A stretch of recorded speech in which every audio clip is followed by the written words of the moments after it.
ரூபன் இஸ்ரவேலுக்கு பிறந்த சேஷ்ட புத்திரன். ஆனாலும் அவன் தன் தகப்பனுடைய மஞ்சத்தை நாளாகமும் தீட்டுப்படுத்தின. 5ஆம் அதிகாரம். ரூபன் இஸ்ரவேலுக்கு முதல் பிறந்த சேஷ்ட புத்திரன்.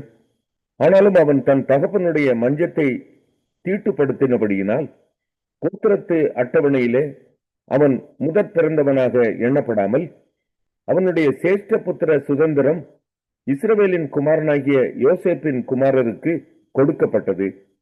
யூதா தன் சகோதரரிலே பலத்ததினால் ராஜாதி பத்தியம் அவன் சந்ததியில் உண்டானது.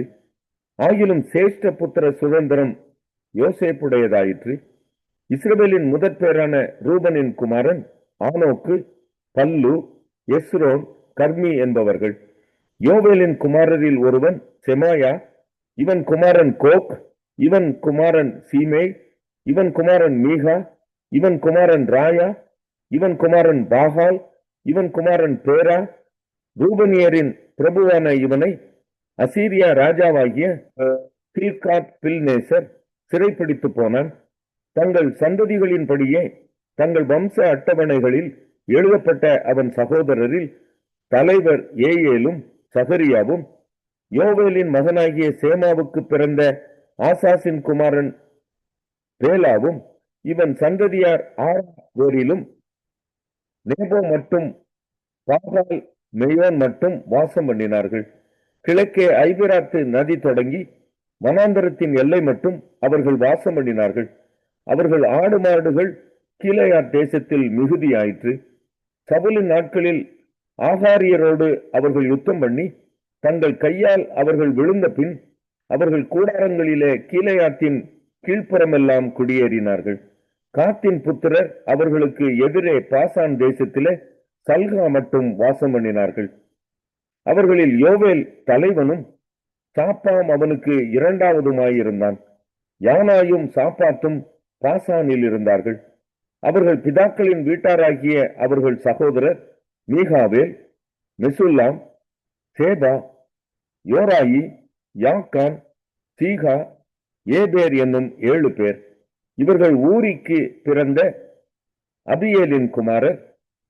ஊரி என்பவன் எரோவாவுக்கு, எரோவா கீலேயாத்துக்கும், கீலேயாத் மிகாவேலுக்கும், மிகாவேல் எசிசாயிக்கும், எசிசாயி யாதோவுக்கும், யாதோ பூசுக்கும் குமாரராயிருந்தவர்கள்.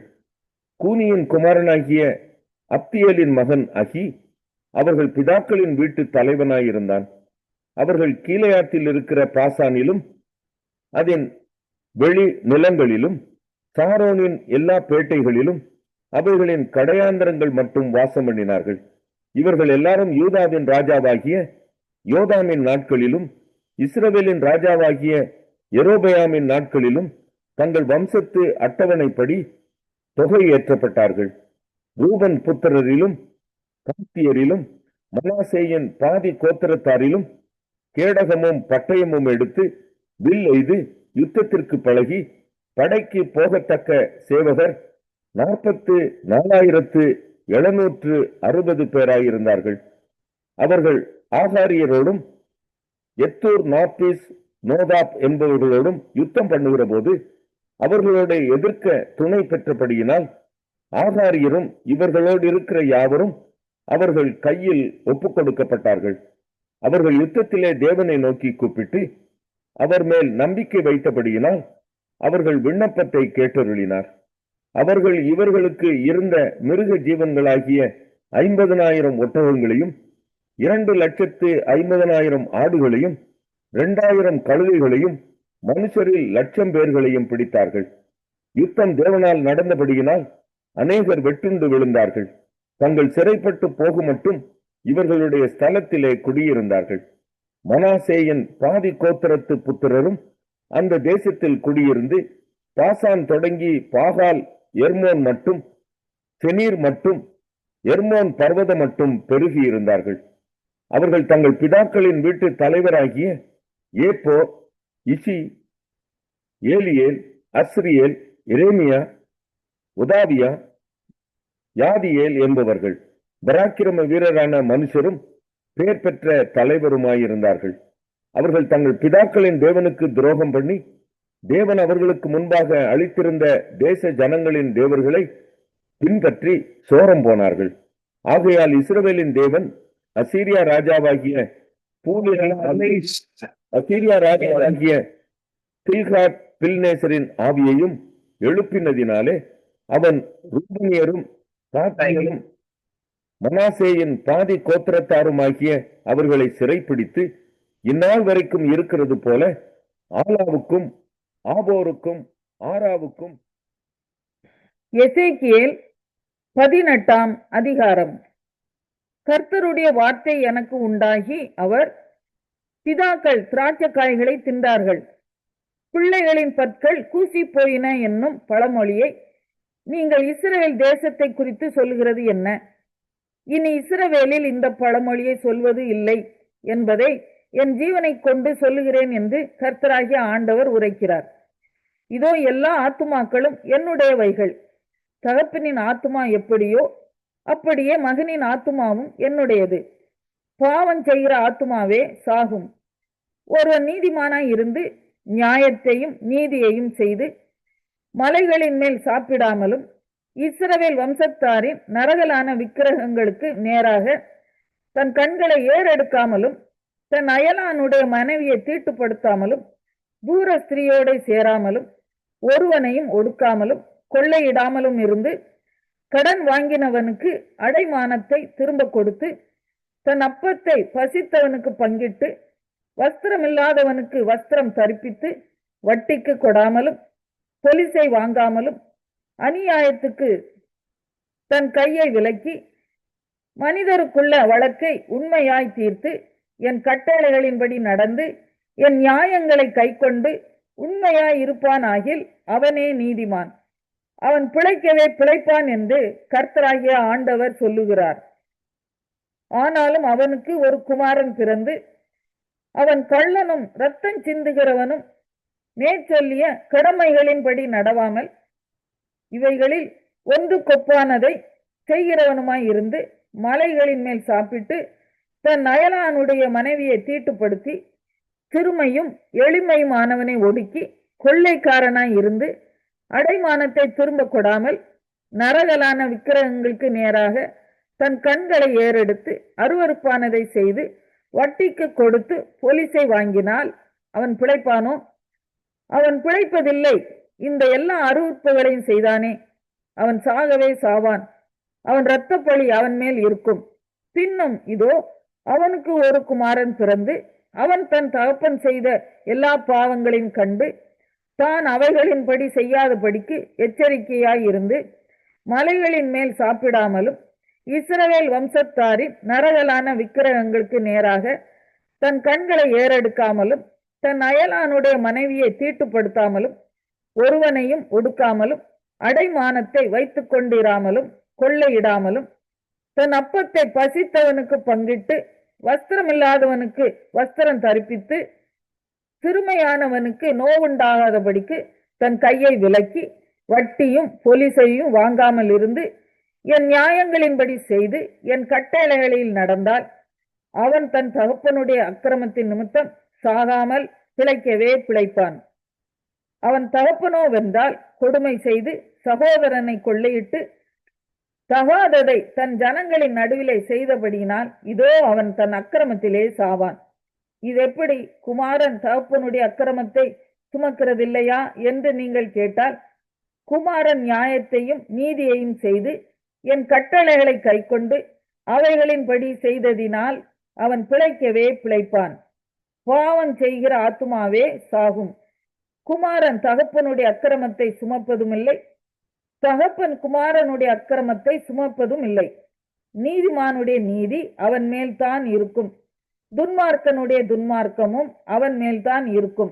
துன்மார்க்கன் தான் செய்த எல்லா பாவங்களையும் விட்டு திரும்பி என் கட்டளைகளை எல்லாம் கைக்கொண்டு நியாயத்தையும் நீதியையும் செய்வானேயாகில் அவன் பிழைக்கவே பிழைப்பான், அவன் சாவதில்லை.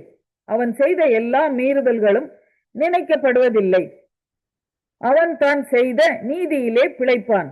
துன்மார்க்கன் சாகிறது எனக்கு எவ்வளவேனும் பிரியமோ, அவன் தன் வழிகளை விட்டு திரும்பி பிழைப்பது அல்லவோ எனக்கு பிரியம் என்று கர்த்தராகிய ஆண்டவர் சொல்லுகிறார். நீதிமான் தன் நீதியை விட்டு விலகி அநீதி செய்து துன்மார்க்கன் செய்கிற சகல அருவருப்புகளின்படியும் செய்வானேயாகில் அவன் பிழைப்பானோ? அவன் செய்த அவனுடைய எல்லா நீதிகளும் நினைக்கப்படுவதில்லை. அவன் செய்த தன் துரோகத்திலேயும் அவன் செய்த தன் பாவத்திலேயும் சாவான். நீங்களோ ஆண்டவருடைய வழி செம்மையாய் இருக்கவில்லை என்கிறீர்கள். இஸ்ரவேல் வம்சத்தாரே, கேளுங்கள். என் வழி செம்மையாயிராதோ? உங்கள் வழிகள் அல்லவோ செம்மை அல்லாததாய் இருக்கிறது. நீதிமான் தன் நீதியை விட்டு விலகி அநீதி செய்து அதிலே செத்தால் அவன் செய்த தன் அநீதி நிமித்தம் அவன் சாவான். துன்மார்க்கன் தான் செய்த துன்மார்க்கத்தை விட்டு விலகி நியாயத்தையும் நீதியையும் செய்வானேயாகில் அவன் தன் ஆத்துமாவை பிழைக்க பண்ணுவான். அவன் எச்சரிப்படைந்து தான் செய்த எல்லா மீறுதல்களையும் விட்டு திரும்புகிறபடியினாலே அவன் பிழைக்கவே பிழைப்பான், அவன் சாவதில்லை. இஸ்ரவேல் வம்சத்தாரோ ஆண்டவருடைய வழி செம்மையாய் இருக்கவில்லை என்கிறார்கள். இஸ்ரவேல் வம்சத்தாரே, என் வழிகள் செம்மையாயிராதோ? உங்கள் வழிகள் அல்லவோ செம்மை அல்லாததாய் இருக்கிறது. ஆகையால் இஸ்ரவேல் வம்சத்தாரே, நான் உங்களில் அவனவன் வழிகளுக்கு தக்கதாக நியாயம் தீர்ப்பேன் என்று கர்த்தராகிய ஆண்டவர் சொல்லுகிறார். நீங்கள் மனம் திரும்புங்கள், உங்களுடைய எல்லா மீறுதல்களையும் விட்டு திரும்புங்கள். அப்பொழுது அக்கிரமம் உங்கள் கேட்டுக்கு காரணமாய் இருப்பதில்லை. நீங்கள் துரோகம் பண்ணின உங்களுடைய எல்லா துரோகங்களையும் உங்கள் மேல் இராதபடிக்கு விலக்கி உங்களுக்கு புது இருதயத்தையும் புது ஆவியையும் உண்டு பண்ணி கொள்ளுங்கள். இஸ்ரவேல் வம்சத்தாரே, நீங்கள் ஏன் சாக வேண்டும்? மனம் திரும்புங்கள், அப்பொழுது பிழைப்பீர்கள். சாகிறவனுடைய சாவை நான் விரும்புகிறதில்லை என்று. லூக்கா 15ஆம் அதிகாரம். சகல ஆயக்காரரும் பாவிகளும் அவருடைய வசனங்களை கேட்கும்படி அவரிடத்தில் வந்து சேர்ந்தார்கள். அப்பொழுது பரிசேயரும் வேதபாரகரும் முறுமுறுத்து, இவர் பாவிகளை ஏற்றுக்கொண்டு அவர்களோட சாப்பிடுகிறார் என்றார்கள். அவர்களுக்கு அவர் சொன்ன உவமையாவது, உங்களில் ஒரு மனுஷன் 100 ஆடுகளை உடையவனாயிருந்து அவைகளில் ஒன்று காணாமல் போனால் 99 ஆடுகளையும் வனாந்திரத்திலே விட்டு காணாமல் போன ஆட்டை கண்டுபிடிக்கும் அளவும் தேடி திரியானோ? கண்டுபிடித்த பின்பு அவன் சந்தோஷத்தோட அதை தன் தோள்களின் மேல் போட்டுக்கொண்டு வீட்டுக்கு வந்து சிநேகிதரையும் அயலகத்தாரையும் கூட வரவழைத்து, காணாமற் போன என் ஆட்டை கண்டுபிடித்தேன், என்னோடு கூட சந்தோஷப்படுங்கள் என்பான் அல்லவா? அதுபோல மனம் திரும்ப அவசியமில்லாத 99 நீதிமான்களை குறித்து சந்தோஷம் உண்டாகிறதை பார்க்கிலும் மனம் திரும்புகிற ஒரே பாவியின் நிமித்தம் பரலோகத்தில் மிகுந்த சந்தோஷம் உண்டாயிருக்கும் என்று உங்களுக்கு சொல்லுகிறேன். அன்றியும் ஒரு ஸ்திரீ 10 வெள்ளிக்காசை உடையவளாயிருந்து அதில் 1 வெள்ளிக்காசு காணாமற் போனால் விளக்கை கொளுத்தி வீட்டை பெருக்கி அதை கண்டுபிடிக்கிற வரைக்கும் ஜாக்கிரதையாய் தேடாமல் இருப்பாளோ? கண்டுபிடித்த பின்பு தன் சிநேகிதிகளையும் அயல் வீட்டுக்காரிகளையும் கூட வரவழைத்து, காணாமற் போன வெள்ளிக்காசை கண்டுபிடித்தேன், என்னோடு கூட சந்தோஷப்படுங்கள் என்பாள் அல்லவா? அதுபோல மனம் திரும்புகிற ஒரே பாவியின் நிமித்தம் தேவனுடைய தூதருக்கு முன்பாக சந்தோஷம் உண்டாயிருக்கிறது என்று உங்களுக்கு சொல்லுகிறேன் என்றார். பின்னும் அவர் சொன்னது, ஒரு மனுஷனுக்கு 2 குமாரர் இருந்தார்கள். அவர்களில் இளையவன் தகப்பனை நோக்கி, தகப்பனே, ஆஸ்தியில் எனக்கு வரும் பங்கை எனக்கு தர வேண்டும் என்றான். அந்தபடி அவன் அவர்களுக்கு தன் ஆஸ்தியை பங்கிட்டுக் கொடுத்தான். சில நாளைக்கு பின்பு இளைய மகன் எல்லாவற்றையும் சேர்த்து கொண்டு தூர தேசத்துக்கு புறப்பட்டு போய் அங்கே துன்மார்க்கமாய் ஜீவனம் பண்ணி தன் ஆஸ்தியை அழித்து போட்டான். எல்லாவற்றையும் அவன் செலவழித்த பின்பு அந்த தேசத்திலே கொடிய பஞ்சம் உண்டாயிற்று. அப்பொழுது அவன் குறைவுபட தொடங்கி அந்த தேசத்து குடிகளில் ஒருவனிடத்தில் போய் ஒட்டிக்கொண்டான். அந்த குடியானவன் அவனை தன் வயல்களில் பன்றிகளை மேய்க்கும்படி அனுப்பினான். அப்பொழுது பன்றிகள் தின்கிற தவிட்டினாலே தன் வயிற்றை நிரப்ப ஆசையாயிருந்தான். ஒருவனும் அதை அவனுக்கு கொடுக்கவில்லை. அவனுக்கு புத்தி தெளிந்த போது அவன், என் தகப்பனுடைய கூலிக்காரர் எத்தனையோ பேருக்கு பூர்த்தியான சாப்பாடு இருக்கிறது, நானோ பசியினால் சாகுறேன். நான் எழுந்து என் தகப்பனிடத்திற்கு போய், தகப்பனே, பரத்துக்கு விரோதமாகவும் உமக்கு முன்பாகவும் பாவம் செய்தேன். இனிமேல் உம்முடைய குமாரன் என்று சொல்லப்படுவதற்கு நான் பாத்திரன் அல்ல. உம்முடைய கூலிக்காரரில் ஒருவனாக என்னை வைத்துக் கொள்ளும் என்பேன் என்று சொல்லி எழுந்து புறப்பட்டு தன் தகப்பனிடத்தில் வந்தான். அவன் தூரத்தில் வரும்போதே அவனுடைய தகப்பன் அவனை கண்டு மனதுருகி ஓடி அவன் கழுத்தை கட்டிக்கொண்டு அவனை முத்தம் செய்தான். குமாரன் தகப்பனை நோக்கி, தகப்பனே, பரத்துக்கு விரோதமாகவும் உமக்கு முன்பாகவும் பாவம் செய்தேன். இனிமேல் உம்முடைய குமாரன் என்று சொல்லப்படுவதற்கு நான் பாத்திரன் அல்ல என்று சொன்னான். அப்பொழுது தகப்பன் தன் ஊழியக்காரரை நோக்கி, நீங்கள் உயர்ந்த வஸ்திரத்தை கொண்டு வந்து இவனுக்கு உடுத்தி இவன் கைக்கு மோதிரத்தையும் கால்களுக்கு பாதரட்சைகளையும் போடுங்கள். கொழுத்த கன்றை கொண்டு வந்து அடியுங்கள். நாம் புசித்து சந்தோஷமாயிருப்போம். என் குமாரனாகிய இவன் மரித்தான், திரும்பவும் உயிர்த்தான், காணாமற் போனான், திரும்பவும் காணப்பட்டான் என்றான். அப்படியே அவர்கள் சந்தோஷப்பட தொடங்கினார்கள். அவனுடைய மூத்த குமாரன் வயலில் இருந்தான். அவன் திரும்பி வீட்டுக்கு சமீபமாய் வருகிற போது கீத வாத்தியத்தையும் நடன கழிப்பையும் கேட்டு ஊழியக்காரரில் ஒருவனை அழைத்து, இதென்ன என்று விசாரித்தான். அதற்கு அவன், உம்முடைய சகோதரன் வந்தார். அவர் மறுபடியும் சுகத்துடனே உம்முடைய தகப்பனிடத்தில் வந்து சேர்ந்தபடியினாலே அவருக்காக கொழுத்த கன்றை அடுப்பித்தார் என்றான். அப்பொழுது அவன் கோபமடைந்து உள்ளே போக மனதில்லாதிருந்தான். தகப்பனோ வெளியே வந்து அவனை வருந்தி அழைத்தான். அவன் தகப்பனுக்கு பிரதியுத்தரமாக, இதோ இத்தனை வருஷ காலமாய் நான் உமக்கு ஊழியம் செய்து ஒரு காலம் உம்முடைய கற்பனையை மீறாதிருந்தும் என் சிநேகிதரோடு நான் சந்தோஷமாய் இருக்கும்படி நீர் ஒரு காலம் எனக்கு ஒரு ஆட்டுக்குட்டியையாவது கொடுக்கவில்லை. தேசிகளிடத்தில் உம்முடைய ஆஸ்தியை அழித்து போட்ட உம்முடைய குமாரனாகிய இவன் வந்தவுடனே கொழுத்த கன்றை இவனுக்காக அடிப்பித்தீரே என்றான். அதற்கு தகப்பன், மகனே, நீ எப்போதும் என்னோடு இருக்கிறாய். எனக்குள்ளதெல்லாம் உன்னுடையதாய் இருக்கிறது.